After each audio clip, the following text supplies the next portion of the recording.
안녕하세요. 투파스 대표이사를 하고 있는 김용환이라고 합니다. 저는 현재 SMIT에서 산업협력부로 같이 있고요. 오늘 좀 진솔한 얘기를 하려고 나름 준비를 했는데 한번 들어봐 주시고요. 저는 그래서 창업에 대한 생각이라고 하는 제목으로 이야기를 해보고자 해요. 창업 얘기하기 전에 일단 제 소개를 좀 해드리고, 오늘 창업에 대한 이야기는 사실 제 경험에 의해서 일단 제 얘기로 국한해서 들어보시면 좋을 것 같고요. 먼저 이제 제 간단한 소개를 하겠습니다. 제가 직장은 처음에 티맥소프트라고 하는 회사에 입사를 해서 대일이라는 회사도 다녔고, 레노버, 그다음에 IBM, 사실 일주일밖에 안 되는 전 마이크로소프트 다녔고요. 딱 보시면 다 외국계 미국 회사가 다녔잖아요. 그 얘기를 좀 하자면, 원래 제가 영어를 되게 못해요. 그런데 희한하게 외국계 회사를 갔죠. 한 사례를 들자면, 제가 첫 번째 이제 델이라고 하는 회사를 갔는데 인터뷰를 봤어요. 이제 첫 면접이니까.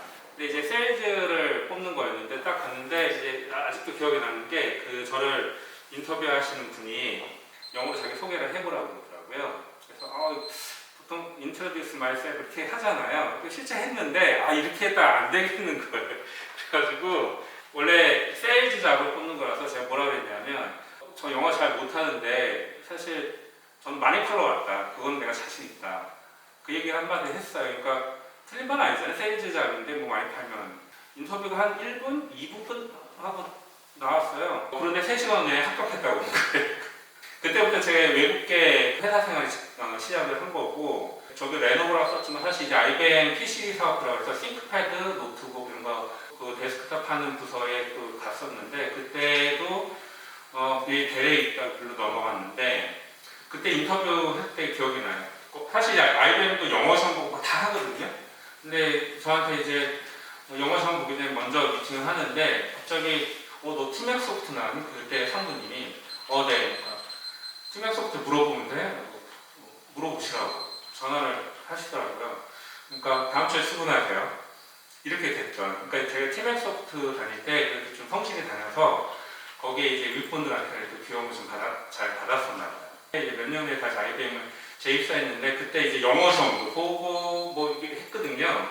근데 입사가 됐어요. 영어 시험 잘 못 본 것 같은데 나중에 보니까 저를 뽑았던 매니저 분께서 너 영어 낙제했어. 영어가 낙제했다고 그러더라고요, 저보고. 근데 어떻게 붙었어요? 너 잘 팔잖아. 지금 예외 케이스 만들어서 설득하느라고 굉장히 힘들었다고 하더라고요.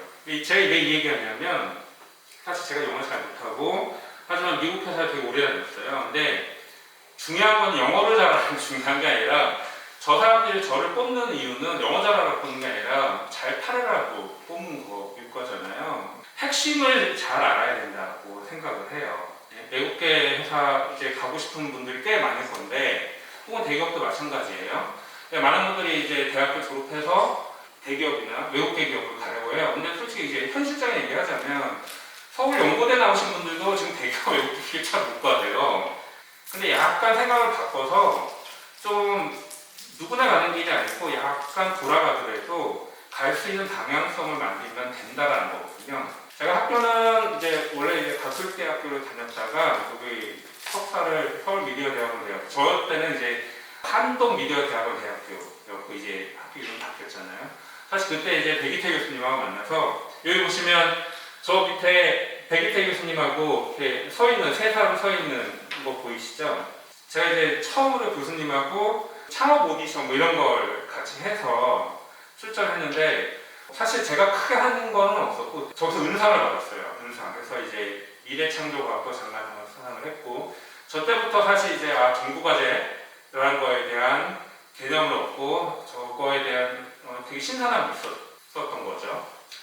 그리고 그 이후에 제가 USWA라고 하는 학교에서 박사 공부도 하고, 그 다음에 지금은 가톨릭대학교에서 또 박사 공부를 하고 있어요. 지금 수련을 했고 논문 쓰고 있는데, 약간 그렇게 하고 있다. 그러면서 제가 사실 이제 오른쪽 하단에 보시면 제가 옛날 세계 일주에 있었거든요. 한 40개국 다녔었는데, 살면서 저런 여행했던 경험들도 되게 좋았었고 도움이 됐었던 것 같고, 그리고 저 위에 책들 보이시죠? 제가 쓴 책들이에요. 제 대학교 때 쓴 책인데, 자, 이 책 얘기를 좀 하자면, 제가 기술이 뛰어나거나 뭐 훌륭해서 책을 쓴 게 아니고요. 정말 우연한 기회에 책을 쓰게 된 기회가 생겼어요.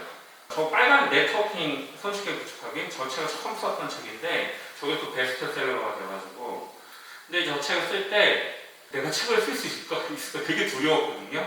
그잖아요. 뭐 대학생인 것도 책을 쓸 수 있을까 뭐 이런 걱정과, 근데 그랬던 것 같아요. 에이 모르겠, 이제 해보자. 대학 결석하고 쓰기 시작했죠. 하니까 또 되더라고요.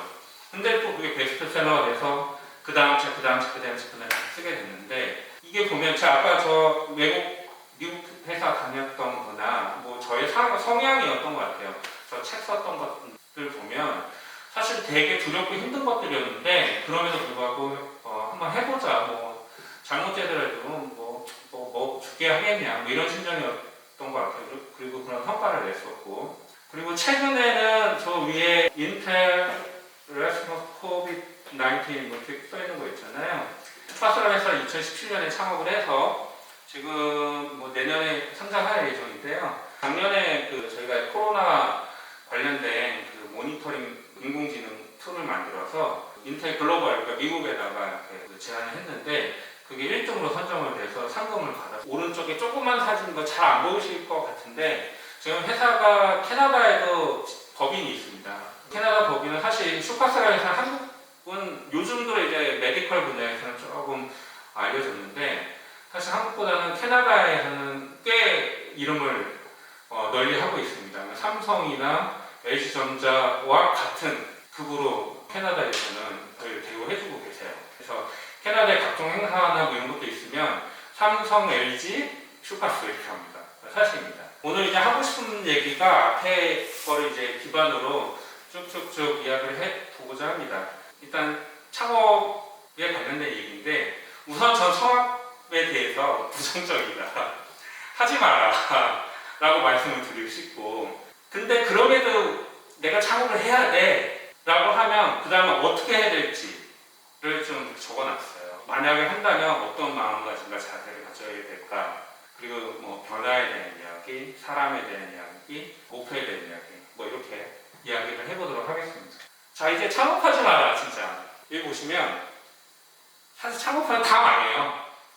아마 뭐 수치적으로도 그렇게 나온 걸로 알고 있어요. 뭐 100개 창업하면 뭐 1년 안에 몇 개 망하고 3년 안에 몇 개 망하고, 나중에 보면 진짜 5개도 안 될 거예요.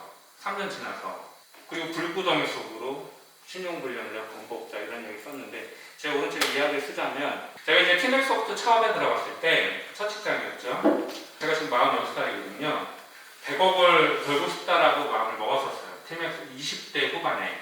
그러니까 그런 배경은 아무래도 제가 집이 되게 어렵게 살았거든요. 제가 제 페이스북에 옛날에 남겼던 기억이 나는데, 아주 어렸을 때 엄마하고 시장통에 가서 배춧잎을 막 주워서 그걸 가져와서 이렇게 시래기국 끓여 먹고 했던 기억이 나거든요. 그게 뭐냐면, 그때는 몰랐는데 나중에 어른이 돼서 어느 날인가 딱 생각해보니까 그진 거예요. 집에 쌀이 없어. 그지니까 가서 또 주워다가 씻어서 먹고 이랬던 기억이 있더라고요. 제가 되게 못 살았어요. 되게 못 살고 어렵게 살았죠. 그러다 보니까 어찌저찌 뭐 대학교 가서 뭐 대학교 생활도 사실은 거의 등록금을 내기 위해서 학교를 다녔던 거죠. 공부를 위해서 학교 다녔던 것 같지 않아요. 근데 또 그거마저도 굉장히 도움이 많이 됐는데, 근데 그래서 첫 직장을 갔는데, 내가 첫 직장의 첫 번째 회식날 이렇게 연말에 티맥소프트가 성과가 좋아서 좀 큰 행사를 하고 술 마시고 하는 자리에 이제 신입사원이니까 나와서 이렇게 포부로 얘기하는데, 제가 40대에 100억을 벌겠다 이랬던 기억이 나요.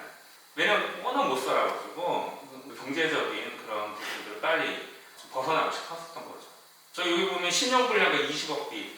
어쨌든 좋은 직장, 뭐 나름 뭐 직장 괜찮았던 것 같아요. 티맥소프트 때 뭐 델도 다니고 뭐 그랬다가 30대 초반에 여차저차해서 이제 사업을 조그맣게 하기 시작했죠. 그게 나름 좀 잘 됐어요. IT 모니터링 소프트웨어 만들어서 거기 좀 잘 돼가지고 돈이 좀 벌리다가 전혀 다른 이유로 엄한 것에 투자했다가 20억이 그리고 20억이 빵 날아갔는데, 이게 어떻게 해야 될지 모르겠더라고. 어떻게. 그리고 나 아직도 기억나는 게, 이제 막 채권 회사로 들어올 거 아니에요. 막 딱지 날라오고 막 뭐 맨날 날라와요. 막 찾아오고 장난 아닙니다 진짜. 상상을 초월해요. 상상을 초월하게 막 날라오고 찾아오고 전화오고 사람은 아주 그냥 살 수 없게 해요. 살 수 없게. 너무 힘들었어요. 너무. 이걸 어떻게 해야 될지도 모르겠고 그래서 집 다 팔고 막 채권 바꾸고 이게 인간의 제가 한 10년 동안 단칸방에 살았어요.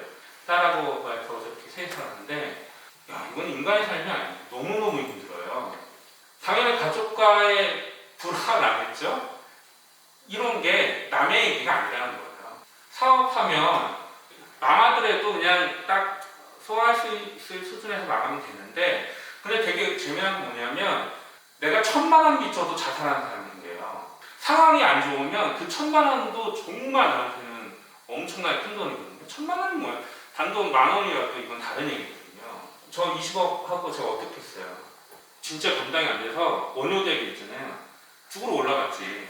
죽으러 올라가서 이게 되게 겨울이었는데 아직 기억나는 게 이렇게 밑에 이렇게 쳐다보니까 깜깜한 밤에 이게 물이 확 지나가잖아요. 또 너무 추우면 이게 사람이 살려니까 그때 저희 이제 피처번 쓸 때였으니까요. 스마트폰 아니고 문자가 딱 마치 온 거예요. 와이프한테 왔는데 KFC 할아버지 아시죠?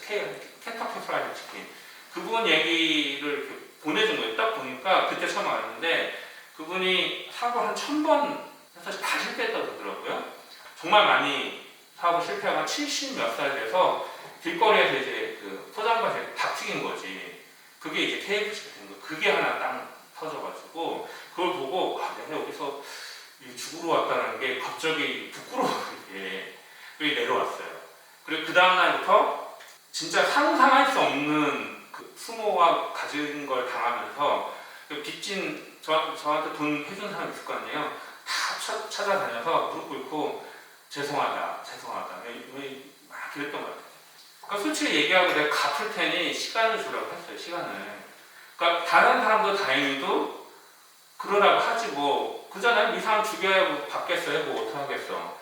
사실 그 안에는 조금 빡센 사람도 있어요. 실제 그런 사람들마저도 기회를 주고 그때부터 그냥 일만 미친 듯이 했던 것 같아요. 다행히도 교수님 만나서 학교 다니면서 뭐 이렇게 뭐 이런 과제도 하고 뭐 했지만 10년의 세월은 여러분 상상 이상입니다. 작게 실패하더라도 굉장히 힘든데 사실 20억 작은 돈이 아니잖아요. 근데 재미난 건 어쨌든 제 20억 다 갚았다는 거. 근데 그만큼 너무 힘듭니다 이게. 그래서 처음부터 제가 창업 진짜 이런 빡셈이 있기 때문에 아까 얘기했잖아요. 창업 대부분 망해요. 다 창업에 대한 어떤 뭐 이런 장밋빛만 얘기하지만 안 되는 사람이 더 많은데 다행히 돈 있던 돈만 날리고 한 사람들 상관없지만 몰빵한 사람들은 이런 상황에 갈 수 있다는 거 저처럼. 그래서 굉장히 신중해야 된다 창업이라는 거는. 특히나 사업하려고 하는 사람들은 저 솔직히 얘기해서 결혼하지 말라고 하고 싶어요. 왜냐하면 리스크가 너무 커. 차라리 총각대하고 성공하게 결혼해야지 저처럼 가정이 있고 애 있는데 했다 저렇게 되면 정말 이거는 끔찍한 일이에요. 너무 힘들었습니다. 그래서 그런 것도 충분히 알고 그럼에도 불구하고 내가 해야 돼. 창업을 해야 돼. 그럼 해야겠죠. 뭐 어떻게 하겠습니까? 해야지. 그렇다면 전 첫 번째가 뭐냐면 지금 사업을 하고 있지만 제가 회사가 망하더라도 예전과 같지는 않을 거예요. 왜냐면 전 다 겪어봤어. 그래서 뭐가 어떻게 되고 뭐가 어떻게 되고 다 이걸 알잖아요. 그러니까 사실 지금 망해도 별로 두려움이 없어요. 그래서 오히려 망하기도 힘들어요. 제일 중요한 거는 자기의 마음가짐이고 그거에 대한 대처, 태도인 것 같아요. 근데 처음에 망했을 때는 누가 알려주는 사람이 있나 그잖아요. 어떻게 해라 말 알려주는 사람 없잖아요. 혼자서 다 그냥 경험했던 건데 자 어쨌든 돈을 벌려고 보통 창업을 하죠. 자 마음가짐 첫 번째 제가 뭐라고 했어요. 돈을 왜 버는가. 저는 이제 창업하는 사람 대부분 돈 많이 벌고 싶어서 창업하는 거잖아요. 대부분. 근데 돈을 왜 버는가라고 하는 굉장히 원천적인 질문을 스스로에게 해야 되지 않을까라고 싶어요. 돈을 왜 버는 거예요? 제가 몇 년 전에 학부생 강의를 한 적이 있었는데 거기 학생들한테 앞으로 뭐 하고 싶은지 한번 적어보라고 했는데 너무 기가 막히게 한 70명 학생, 이거는 140명 학생이 대부분 똑같았어요. 돈 많이 벌어서 건물주 돼서 세계 일주하고 요 세 개가 레퍼토리야 거의 대부분. 우리 20살 스물 몇 살밖에 안 되는 애들이 그게 가치가 있나? 그냥 놀 생각인 거잖아요. 돈을 많이 벌어서 그냥 놀겠다 이거예요. 여러분들도 다 보면 내가 사업을 해서 돈을 많이 벌겠어 라고 목표를 삼는 사람이 대부분일 거라 생각하는데, 저 그렇게 생각하는 사람은 저 장담합니다. 다 망합니다. 사업은 돈 벌려고 하는 거 아니라고 생각해요. 첫 번째는. 그리고 제 두 번째 기여라는 측면에. 제 오른쪽 얘기를 잠깐 넘어가서 해볼게요. 제가 공황장애로 한 3년 망했어서 이게 엄청난 정신적인 압박이 왔을 거 아니에요. 공황장애 굉장히 무섭거든요. 걷지도 못해요. 저는 아직도 기억나는 게, 나 여기서부터 저기 걷고 싶은데 걸음이 안 걸려요. 그냥 풀숲 주저앉아. 이거 치료하는데 3년 걸렸어요. 제가 또 2012년도에 사고가 나서 심정지 2번 왔고요. 그리고 지금 여러분들 저 좀 뚱뚱한 저희 모습을 보면 건강한 듯 안 한 듯 하지만, 저는 대복수 저때 사고 때문에 비장도 터져서 없고 혈관 대동맥 찢어져서 여기 12cm짜리 이렇게 인조혈관이 몸속에 있거든요. 지금 저 때 제가 중환자실에 2달 있었어요. 2달. 그리고 사고 난 날이 아직도 기억나요. 여러분, 비장이 터져서 배에 피가 꽉 찼는데 그 통증이요. 아까 제가 앞에 망해가지고 정신적 통증, 고통 얘기했잖아요. 저 때는 육체적 통증이 어떤 느낌이냐면, 어깨가 여기 너무 아픈데 어떤 느낌이냐면 칼로 살아있는 사람 어깨를 그냥 쓰는 느낌? 그래갖고 저 아직도 기억나는 게, 응급실에서 그냥 죽여달라고 했어요. 너무 아파. 2달 동안 중환자실에서 어떻게 있었냐면, 팔이 양옆에 이렇게 묶이거든요. 이렇게 다리도 묶이고 인공호흡기가 여기까지 들어와요. 살아났어요. 그 의사 선생님이 저한테 이 살기 너무 어려웠는데 살았다. 제가 왜 이 얘기를 하냐, 제가 살아났어요. 사업하다 망해갖고 그랬는데 심지어 몸까지 망가져가지고, 근데 살아났어. 제가 살아났어요.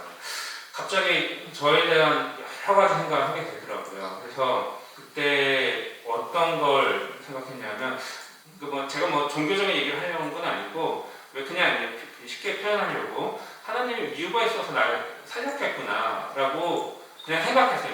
그럼 그때부터 뭘 했냐면, 내가 왜 살아났지? 내가 이 세상에 무엇을 해야 되는 거지? 라는 생각을 갖기 시작했고, 그때부터 제가 공부를 하기 시작했습니다. 공부를 하면서 여러 가지를 제가 깨닫게 됐어요. 이게 저만의 생각이긴 한데, 돈을 왜 버는가에 대한 생각을 저 때부터 시작을 한 거죠. 돈을 많이 벌어서 잘 먹고 잘 살라고가 아니고, 내가 사업을 해야 되는 이유는 내가 인류에게, 사람들에게 뭔가 기여해야 되는데, 그 기여가 뭔지는 잘 모르겠지만 뭔가 해야 되는데, 그걸 하려니까 돈이 필요한 거야. 그러니까 저의 방식이 그랬던 거예요. 어떤 사람은 열심히 봉사활동에서 기여를 하는 사람도 있을 거고, 근데 저는 그런 능력은 없고, 그래 내가 돈을 벌어서 뭔가 사회에 기여하자 이었어요. 그럼 무엇을 해야 되지? 굉장히 고민 많이 했었거든요. 그러니까 좀 컨셉이 다르다. 또 실제 보면 뭔가 사람들한테 도움을 주려고 했던 일인데 거기에 돈이 필요해서 돈이 갔던 거예요. 그래서 회사가 성장하고 컸고 이런 것이었던 것 같아요. 저도 지금도 그 생각 변하면 별거 아닌 것 같아도 저는 그거에 대한 생각을 그때 굳혔었고요. 그래서 좀 뭔가 기여할 수 있는 걸 만들어보자. 그러면서 돈이 필요하구나 그러려다 보니까 또 배 교수님 도움받아서 과제도 해보고 하면서 오늘날까지 이뤘는데요. 사업을 한다는 거는 물론 돈을 버는 거 맞는데 돈이 목적이 아니고 내가 이 세상에 이 사회에 뭔가 기여를 하는데 돈이 필요해서 그 사업을 하는 거다라는 이런 식의 어프로치를 했습니다. 그리고 사실 저는 그걸 추천드려요. 그럼 우리 삶은 뭐냐? 뭔가 기여할 수 있는 삶을 살아야 된다. 그래서 돈이 필요하다면 돈을 버는 거다라는 어프로치로 사업을 했으면 좋겠다. 안 그러면 돈을 벌려고 하면 망해요. 왜 그러냐면 자, 돈을 버는 방법이 크게 3가지 종류가 있는 것 같아요. 돈을 많이 쉽게 벌려면 불법을 하면 돼요. 그럼 새고랑 차겠죠? 정직하게 하고 싶어. 그럼 돈을 못 벌어요. 그럼 딱 중간에 이게 불법인지 합법인지 애매한 데가 있어요. 애매한 데가. 성공하면 합법이고 실패하면 불법인 애매한 데가 있는데, 근데 사실 거기에 기회가 있는 거고, 그거를 그 영역에서 내가 기여하려고 노력을 하면 이게 자연스럽게 합법적이면서 좋은 방향 나가게 된다라고 말씀드리고 싶습니다. 이 모든 과정들이 보면 제가 초월이란 말을 썼지만 진짜 초월해야 돼요. 심적으로 초월을 해야 돼요. 어떠한 일이 있더라도 거기에 화를 내거나 하지 마시고 다 그럴 만한 이유가 있겠거니 하고 자기를 많이 컨트롤하면 되게 중요하다고 생각해요.